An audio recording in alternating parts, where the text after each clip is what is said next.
teoría celular y células procariontes. El objetivo de esta clase es comprender la teoría celular y diferenciar las células procariontes de las eucariontes. Hola, ¿cómo están? Bueno, como ya escucharon, esta semana vamos a iniciar la segunda unidad que trata sobre las células. Y específicamente el objetivo de esta clase es que puedan entender cuáles son las teorías celulares y conocer los distintos estudios que llevaron a saber que la célula, ¿cierto?, es la unidad de todos los seres vivos y por lo tanto comprender además la diferencia entre las células procariontes y eucariontes. Lógicamente, en la actualidad ya sabemos, ¿verdad?, esta gran deducción que realizaron distintos científicos y que es que todos los seres vivos están formados por células. Pero esto fue conocido después de algún tiempo, ¿verdad?, puesto que al principio no se sabía cuál era el componente principal de todos los seres vivos. Como pueden ver, en esta ficha aparece el resumen de distintos aportes que realizaron los científicos para conocer y llegar a la deducción que tenemos hoy en día. Sin embargo, se podría decir que uno de los principales aportes que realizaron los científicos fue el realizado por Robert Hooke, ¿cierto?, que fue el que visualizó por primera vez células, ¿verdad? Específicamente lo que observó fue una lámina de corcho.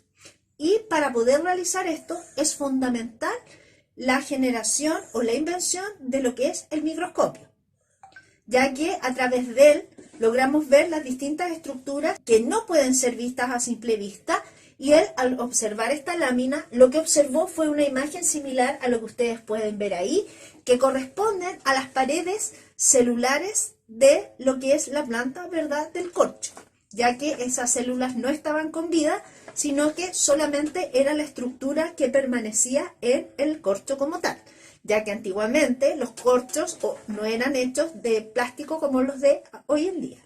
La teoría celular fue propuesta en el año 1850 por Rudolf Virchow, quien dijo que la célula era la unidad estructural, funcional y de origen de todos los seres vivos. Y eso, si lo resumimos, ¿cierto?, podemos ver en este pequeño esquema, ¿verdad?, que sea la unidad estructural significa que todos los seres vivos están formados por células.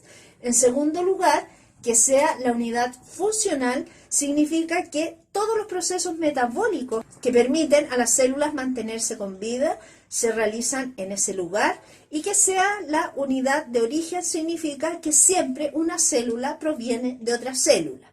Bien, ahora, en la actualidad, una vez que se lograron tener conocimientos genéticos, que esto fue más o menos en el año 1950, a través de los aportes de Gregor Mendel, se supo además que en las células se encontraba todo el material genético, por lo que se agrega a esta teoría celular que la célula es además la unidad genética de todos los seres vivos, ya que en ella se encuentra el ADN y por lo tanto el material de la herencia. Ahora bien, como podrán imaginar, todos los seres vivos están compuestos por muchas células, por lo tanto existen miles de tipos de células distintas que cumplen funciones distintas. Si lo recuerdan, cuando vimos los sistemas, ¿verdad?, hay células que son especializadas, que algunas fabrican, ¿verdad?, distintas secreciones, otras van a transportar el oxígeno, como los glóbulos rojos, otras son de defensa, como los glóbulos blancos, ¿verdad? También existen, por ejemplo, las células de la vejiga, ¿cierto?, que eran muy elásticas para poder distenderse, o las células musculares del corazón, ¿verdad?, que se contraían para que esta bolsa pueda, ¿verdad?, bombear la sangre, o las células del estómago que secretan ácido clorhídrico, ¿verdad?, esta sustancia tan ácida que me ayuda a la digestión de los distintos alimentos, y así existen un montón de células, ¿ya? Y también esto ocurre a nivel de las plantas. Ahora, como hay tantas, es necesario clasificarlas, ¿verdad? El ser humano tiene esa capacidad de clasificar distintas cosas, y en el fondo la clasificación consiste en ordenar las cosas utilizando distintos criterios, ¿ya? Y el criterio más importante que se utiliza, ¿verdad?, para poder clasificar las células es la presencia de núcleo, ¿ya? El núcleo, si es que no lo saben, más adelante en el video lo vamos a ver con detalle, es una estructura que contiene el material genético, ¿ya? Que contiene el ADN, que quizá han escuchado hablar de él. Entonces se clasificaron las células en aquellas que tienen núcleo y las que no, ¿ok? Y de allí aparece este versus, ¿cierto?, entre las células procariontes, que son aquellas que no tienen núcleo, porque pro significa antes y cariontes viene de la palabra carión, que significa núcleo, por lo tanto es antes del núcleo, y las eucariontes, donde el prefijo eu significa verdadero, y cariontes o carión viene de núcleo, por lo tanto es núcleo verdadero. Entonces, durante esta clase, lo que vamos a conocer son las distintas características, o más bien las diferencias que existen entre las células eucariontes y la procarionte, y después al final vamos a hablar en detalle de las procariontes. Acá tenemos un cuadro comparativo donde podemos presenciar las distintas estructuras o criterios de comparación, ¿cierto?, entre una célula procarionte y una eucarionte. Entonces, vamos a ver primero la célula procarionte. Presencia de núcleo, ¿verdad? No, ¿cierto? Ya que se encuentra en el nucleoide, no tiene un núcleo definido, en cambio la eucarionte sí. Características del ADN, entonces, es circular y no está unido a histonas, en cambio la eucarionte está unido a histonas y es lineal. Organelos membranosos no tiene, en cambio la célula eucarionte sí, de hecho tiene muchos. Los ribosomas en ambos tienen, sin embargo se diferencian, ¿cierto?, en tamaño, por lo tanto además uno es 70S y el otro es 80S. La pared celular, las procariontes tienen, y las células eucariontes solamente las vegetales y además de algunos hongos y protistas que son los protozoos. La reproducción en las procariontes es asexuada principalmente por fisión binaria o yemación, y en las eucariontes es a través de mitosis o meiosis, ¿verdad?, siendo de tipo asexuada o sexuada. El metabolismo es diverso, ya que se puede adecuar a las necesidades que tengan de oxígeno. En cambio, el eucarionte es aeróbico estricto, y tenemos ejemplo, entonces, las procariontes son principalmente bacterias, y las eucariontes en realidad, aquí aparece espermatozoide, patocito, polen, pero en general, ¿cierto?, todas las células de los seres vivos son eucariontes, principalmente de animales y plantas. Como acabamos de ver en la tabla comparativa, ¿cierto?, existen distintas diferencias entre las células eucariontes y las procariontes, que ahora las vamos a ir detallando poco a poco, donde la principal, recuerden, era la presencia o la ausencia del núcleo. Sin embargo, ahora vamos a hablar de la estructura del ADN. Resulta que, dependiendo del tipo de célula, los ADN que contiene, es decir, esta molécula que contiene toda la información genética, que es esa de ahí si ustedes no la habían visto, ¿cierto?, tiene distintas estructuras dependiendo si es procarionte o es eucarionte. En el caso de las procariontes, estas están dispuestas de forma circular, es decir, es una molécula cerrada, ¿verdad?, y no se encuentra asociada a las histonas. ¿Y qué son las histonas? Son ciertas proteínas que ayudan a enrollar, así como un ovillo de lana, ayudan a enrollar la hebra de ADN. En el caso de las procariontes no tienen esas histonas. En cambio, las eucariontes, ¿verdad?, como pueden ver allí, el ADN es lineal, es decir, no está cerrado, ¿sí?, sino que está en una línea. De hecho, el ADN de las células eucariontes, quizá ustedes han visto esta imagen en otros lados, ¿cierto?, tiene esta forma característica como hebra o una doble hélice, ¿cierto?, ¿ya?, que contiene histonas, que tiene estas proteínas. ¿Por qué? Porque resulta que cuando la célula se quiere multiplicar, que eso ustedes lo van a ver, faltan como 2 años, pero cuando la célula se quiere reproducir, esta molécula de ADN se tiene que enrollar. Entonces, esas histonas le sirven para enrollarlo así como una madeja de lana, para que ustedes lo puedan entender, para poder reproducirse. Bien, cuando está enrollada, se habla de algo que quizá ustedes también han escuchado por allí, que se llaman cromosomas, ¿ya? Por lo tanto, los cromosomas corresponden al ADN cuando está condensado, cuando está formando este ovillito de lana, y eso lo hace gracias a las histonas. Entonces, en resumen, podemos decir que el material genético en las procariontes es circular y no tiene histonas, por lo tanto no se enrolla como un ovillito de lana. En cambio, las eucariontes son lineales y sí tienen histonas porque cuando se tienen que reproducir deben formarse un ovillito de lana que se conoce como cromosoma. Otra diferencia que existe entre las células procariontes y eucariontes es el tipo de división celular o reproducción celular, que es lo que yo les estaba mencionando recién. Resulta que las células procariontes se reproducen por algo que se llama fisión binaria. Cuando yo hablo de fisión significa partirse, ¿ya? Dividirse. Y binaria es en dos. Entonces, fisión binaria significa partirse en dos. ¿Y qué es lo que va a pasar? Que va a haber una célula, que va a ser la célula madre, entre comillas, y esa se parte en dos, ¿verdad? Como ven aquí en el esquema, y sus células hijas son idénticas, ¿cierto? Porque la célula madre se dividió en dos por fisión binaria. Por lo tanto, son todas idénticas. Es como, ¿se acuerdan cuando hablan de los clones? Que son todos iguales unos a otros, ya. Fisión binaria, todas las hijas son clones de la madre porque son todas iguales, con el mismo material genético y la misma forma. Bien, por el contrario, las células eucariontes tienen un tipo de reproducción mucho más sofisticada, ¿verdad?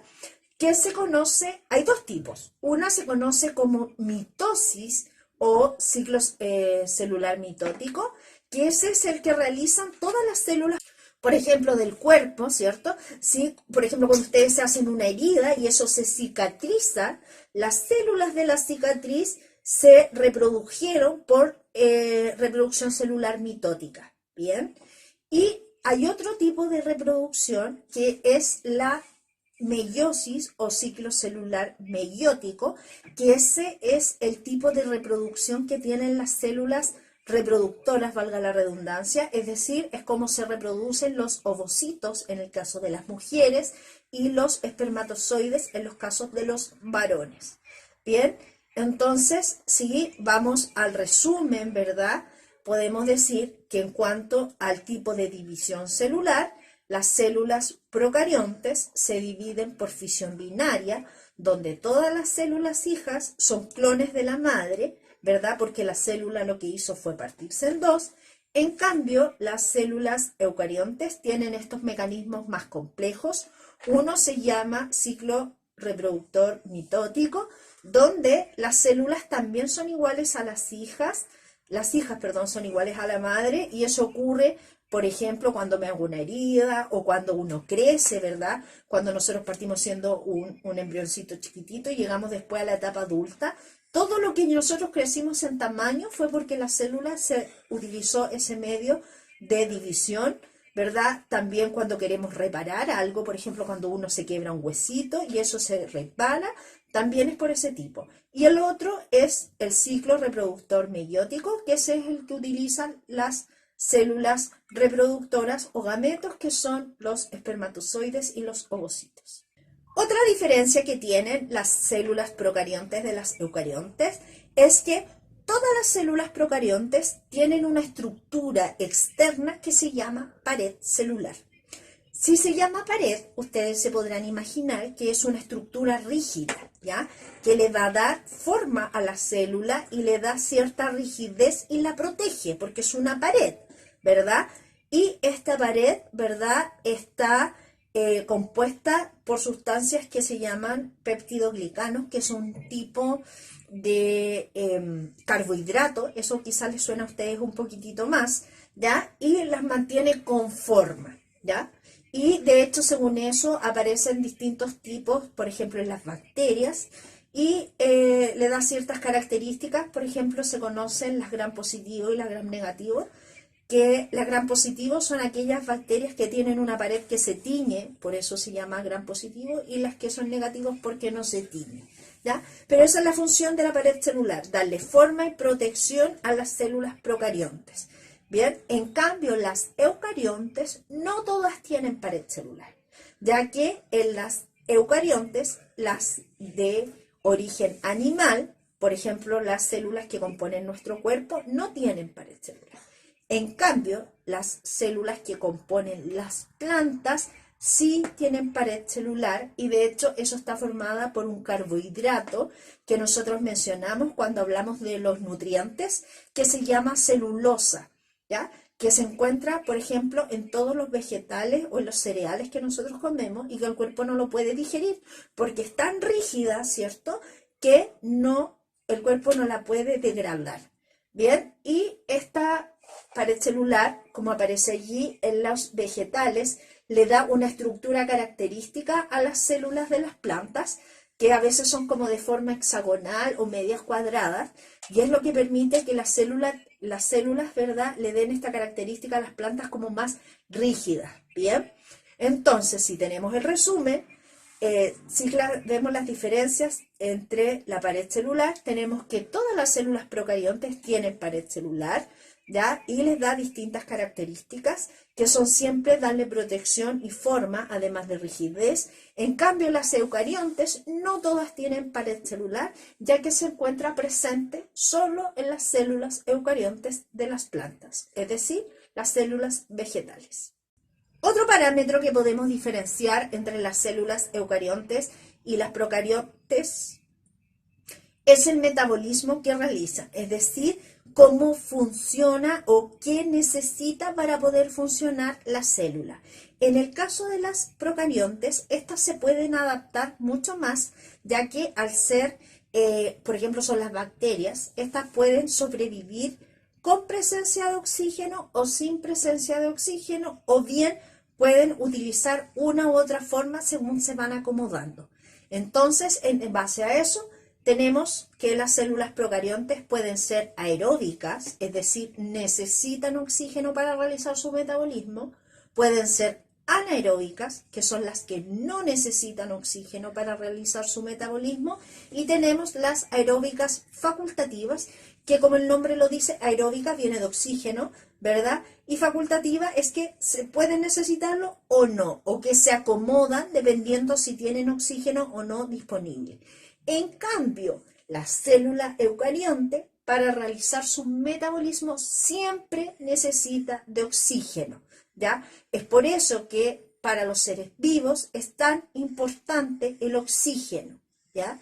Puesto que, ¿se acuerdan el oxígeno que uno respiraba y que entraba al sistema respiratorio y recorría, ¿verdad?, las fosas nasales, después la laringe, faringe, tráquea, bronquios, bronquiolos, pulmones, alveolos? ¿Se acuerdan? Y que ahí ocurría el intercambio de gases, lo tomaba el glóbulo rojo del sistema circulatorio y viajaba por la sangre, y llegaba ¿a dónde? A la célula. A la célula se la entrega. ¿Y para qué se la entrega?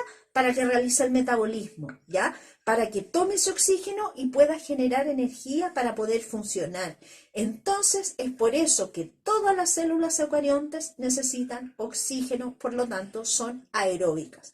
Por lo tanto, en resumen, tenemos que, dependiendo del metabolismo que realizan, las células procariontes pueden ser aeróbicas, anaeróbicas o aeróbicas facultativas, es decir, pueden necesitar oxígeno, pueden no necesitar oxígeno, o bien se acomodan dependiendo si hay oxígeno o no disponible. En cambio, las eucariontes necesitan sí o sí oxígeno para poder realizar su metabolismo, es decir, todas las funciones vitales y procesos vitales que deben efectuar. Como pueden ver, entonces, existen distintas diferencias entre las células eucariontes y las procariontes. Con eso hicimos como una especie de resumen, ¿verdad?, de características principales. Pero ahora vamos a hablar puntualmente de la célula procarionte. Bien, esta en general, ¿verdad?, la característica principal, como ya mencionamos, es que no tiene núcleo. Pero que no tenga núcleo no significa, ¿verdad?, que no tiene ADN. Sí lo tiene, pero está en otro lugar que vamos a conocer a continuación. Ahora bien, ¿qué podemos decir características principales? Primero, son células mucho más primitivas que las eucariontes, ya que las primeras células, para que ustedes sepan, que existieron en la Tierra eran procariontes, porque al principio no existían células, ¿verdad? No había vida en la Tierra. Y de repente empezaron a formarse estas pequeñas, algo previo a las células, y la primera célula que existieron eran procariontes y eran anaeróbicas, porque al principio en la Tierra no había oxígeno. Entonces, y estas empezaron a realizar su metabolismo, empezaron a evolucionar, evolucionar y evolucionar. Y entonces después, a partir de las procariontes, millones de años después, porque ustedes saben que la evolución se demora muchos, muchos años, entonces una vez que evolucionaron, aparecieron las células eucariontes. Entonces, las células procariontes, que son las que no tienen un núcleo definido, son mucho más primitivas, ¿ok? Ahora, el hecho de ser más primitivas, aunque ustedes no lo crean, las hacen mucho más resistentes, ¿bien? En general, forman parte de los organismos unicelulares, es decir, aquellos seres vivos que están formados por una sola célula, por eso es unicelular. Bien, y ese es el caso que ustedes quizás más conocen, que son las bacterias. Bien, aquí tenemos distintos ejemplos de bacterias, distintas formas, ¿verdad? Hay, si algunas son esféricas, ¿verdad? Que se conocen como cocos. Hay algunas que son más alargadas, ¿cierto? Que se llaman bacilos. Y así existen distintos tipos, ¿verdad? De bacterias.